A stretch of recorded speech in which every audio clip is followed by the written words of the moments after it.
ಈಗ ಮೆಟ್ರೋದ ದರ ಹೆಚ್ಚಳ ಕಾಂಗ್ರೆಸ್ ಅವರು ಮಾಡ್ತಾ ಇದ್ದಾರೆ ದರ ಹೆಚ್ಚಳ ನೋಡಿ, ಅವ್ರಿಗೆ ರಾಜಕೀಯ ಬಿಟ್ಟರೆ ಬೇರೆ ಏನೂ ಗೊತ್ತಿಲ್ಲ. ಅವ್ರಿಗೆ ಅಲ್ಲಿ ಯಾರು ಪಾರ್ಲಿಮೆಂಟಲ್ಲಿ ಮಾಡಲಿ, ಇಲ್ಲಿ ಮಾಡಲಿ, ಒಂದು ಸ್ಟ್ರೈಕ್ ಮಾಡಲಿ, ಗಲಾಟೆ ಮಾಡಲಿ, ಅದು ಆಟೋಮೆಟಿಕ್ ಆಗಿ ನಂದು ಸೆಂಟ್ರಲ್ ಗೌರ್ಮೆಂಟ್ ಇಬ್ಬರದು 50-50% ಪಾರ್ಟ್ನರು. ಅದಕ್ಕೊಂದು ಕಮಿಟಿ ಇದೆ, ನಮ್ಮ ಗಮನಕ್ಕೂ ಬರಲ್ಲ. ಅದು ಆಟೋಮೆಟಿಕ್ ಆಗಿ ಅವ್ರು ತೀರ್ಮಾನ ಮಾಡ್ತಾರೆ. ಅವ್ರು ಏನೇ ಡಿಸಿಷನ್ ಮಾಡಬೇಕಾದ್ರೂ ಸೆಂಟ್ರಲ್ ಗೌರ್ಮೆಂಟು ಅದಕ್ಕೊಂದು ಒಬ್ಬ ಜಡ್ಜ್ ಅವರ ನೇತೃತ್ವದಲ್ಲಿ ಒಂದು ಸಮಿತಿ ಇದೆ, ಅವರು ತೀರ್ಮಾನ ಮಾಡ್ತಾರೆ. ಈಗ ಮುಂದಕ್ಕೆ ಎಷ್ಟೊಂದು ಎಕ್ಸ್ಪ್ಯಾಂಡ್ ಮಾಡಬೇಕು.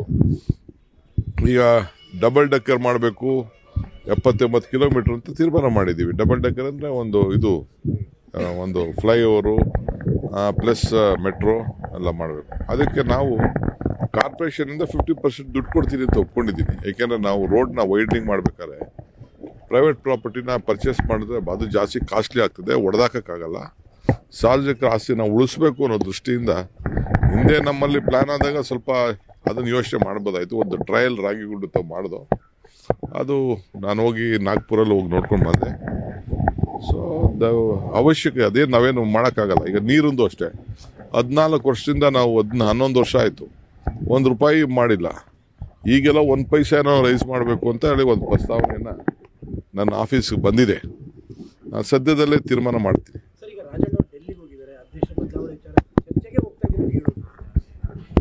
ದೊಡ್ಡವ್ರ ಬಗ್ಗೆ ನಾನು ಮಾತಾಡೋದು ಬೇಡ, ಅವೆಲ್ಲ ನಮ್ಮ ಸೀನಿಯರ್ ಲೀಡರ್ಸು, ನಾವೆಲ್ಲ ಇನ್ನು ಕಾರ್ಯಕರ್ತರು. ನಾನು ಅದು ವರದಿ ಎಲ್ಲ ತಗೊಂಡೆ. ಪೊಲೀಸ್ ಅಧಿಕಾರಿಗಳು ಭಾಳ ಚೆನ್ನಾಗಿ ಕಂಟ್ರೋಲ್ ಮಾಡಿದ್ದಾರೆ. ಯಾರೇ ತಪ್ಪು ಮಾಡಿದ್ರು ತಪ್ಪು ಕಾನೂನು ರೀತಿಯ ಕ್ರಮ ಕೈಗೊಳ್ತಾರೆ. ಯಾರೇ ತಪ್ಪು ಮಾಡಿದ್ರು, ಯಾವುದೇ ಥರ ತಪ್ಪು ಮಾಡಿದ್ರು ಕಾನೂನು ರೀತಿ ಕ್ರಮ ಕೈಗೊಳ್ತಾರೆ. ಬಟ್ ನಾನು ನಮ್ಮ ಆಫೀಸರ್ಸ್ ಏನು ಟೈಮ್ಲಿ ಆ್ಯಕ್ಟ್ ಮಾಡಿ ಕಂಟ್ರೋಲ್ ತಂದು ಯಾರಿಗೂ ಅಪಾಯ ಆಗಿದ್ದಂಗೆ ಏನು ಮಾಡಿದ್ದಾರೆ, ನಾನು ಅವ್ರಿಗೆ ಅಭಿನಂದಿಸ್ತೇನೆ.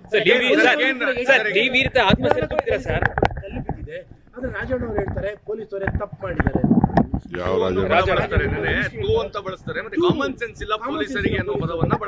ಅದನ್ನ ಒಬ್ಬ ಮಂತ್ರಿ ಮೇಲೆ ಚೀಫ್ ಮಿನಿಸ್ಟರ್ ಅದ್ರ ಬಗ್ಗೆ ಉತ್ತರ ಕೊಡ್ತಾರೆ. ಚೀಫ್ ಮಿನಿಸ್ಟರ್, ಹೋಮ್ ಮಿನಿಸ್ಟರ್ ಮಾತಾಡ್ತಾರೆ.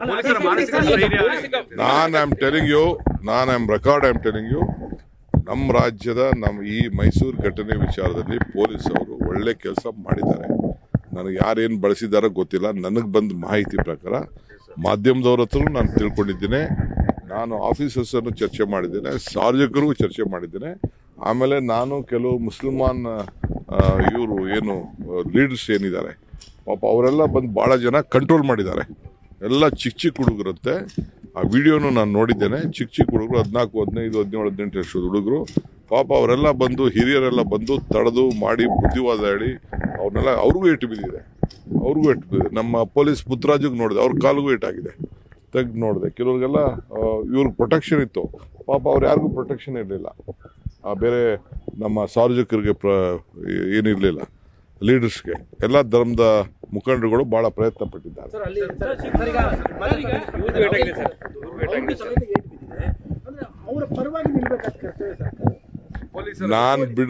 ನಾನು as A deputy chief minister CM ಅದನ್ನ ಮಾತಾಡಕ್ಕೆ ಅವ್ರ ಕೈಲಿ ಇವತ್ತು ಪಾಪ ಇನ್ನ ಅವ್ರಿಗೆ 1-8 ದಿನ ಬೇಕಾಗ್ಬೋದು ಅಂತ ಕಾಣ್ತದೆ.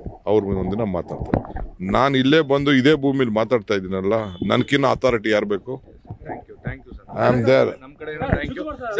FIR ಹಾಕೋದು ತಡ ಆಗುತ್ತೆ ಅನ್ನೋ ಒಂದು ಕಾರಣಕ್ಕೆ ಪೊಲೀಸರ ಮೇಲೆ ಕಲ್ಲು ತೂರ್ತಾರೆ ಅಂತಂದ್ರೆ ಅವ್ರ ಮನಸ್ಥಿತಿ ಏನಾಗಿದೆ ಅಂದ್ರೆ ಅಲ್ಲಿ ಪರಿಸ್ಥಿತಿ ಏನು ಸರ್? ಪೊಲೀಸ್ ಇಮಿಡಿಯೇಟ್ ಆಗಿ ಅವ್ರಿಗೆ ಗೊತ್ತಾದ ತಕ್ಷಣ ಸುಮೋಟೋ ಯಾರೋ ಹೇಳ್ತಾರೆ ಅಂತ ಅವ್ರ ಮೇಲೆಲ್ಲ ಮಾಡೋಕ್ಕಾಗಲ್ಲ. ಪೊಲೀಸ್ ಅವ್ರಿಗೆ ವಿವೇಚನೆ ಇದೆ. ತಕ್ಷಣ ಅವ್ರು FIR ಹಾಕಿದ್ದಾರೆ. ಜೊತೆಗೆ ಏನು ಡ್ಯಾಮೇಜಸ್ ಆಗಿದೆ ಅದ್ರ ಮೇಲೂ FIR ಹಾಕಿದ್ದಾರೆ. ಅದೆಲ್ಲ ವಿಡಿಯೋ ಎಲ್ಲ ಸ್ಕ್ಯಾನಿಂಗ್ ಮಾಡ್ತಾ ಇದ್ದಾರೆ.